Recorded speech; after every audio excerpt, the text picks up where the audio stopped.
Hi friends, நான் இன்றைக்கி பால் cup தான் பண்ணியிருக்கேன். கேரளாவில் இது ரொம்ப ஃபேமஸான ஒரு டிஷ்ஷு. பால் கப்பை சிக்கன் கூட மட்டன் கூட பீஃப் எல்லாம் சேர்த்து இவங்க சாப்பிடுவாங்க. அவ்வளோ டேஸ்ட்டாக இருக்கும்.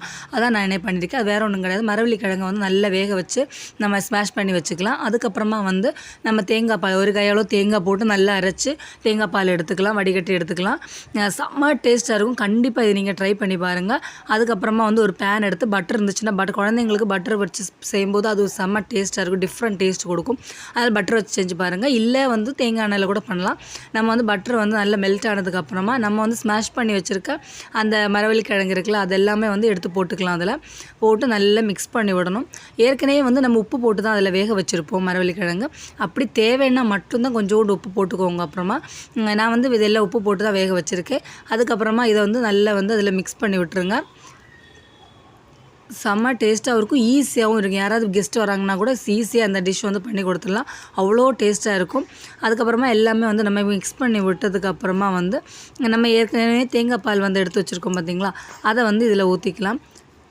இப்போ சட்டியில் ஒட்டவே ஒட்டாது. அந்த அளவுக்கு அது வந்து நல்ல ஸ்மாஷ் ஆகும். ஏன்னா நம்ம பட்டர் போட்டாலும் தேங்காய் எண்ணெய் போட்டிருக்கறதுனால அதில் ஒட்டாமல் வந்துடும் நமக்கு. அதுக்கப்புறமா வந்து நம்ம தேங்காய் பால் வந்து ஊற்றிக்கலாம். தேங்காய் பால் தேவையான அளவு ஊற்றிக்கோங்க. எப்போவுமே ஜாஸ்தி இருக்கக்கூடாது, கம்மியாகவும் இருக்கக்கூடாது. கரெக்டாக வந்து அந்த நம்ம அந்த கிழங்குக்கு மேலே நிற்க மாதிரி அளவு பார்த்து பார்த்து ஊற்றிக்கோங்க.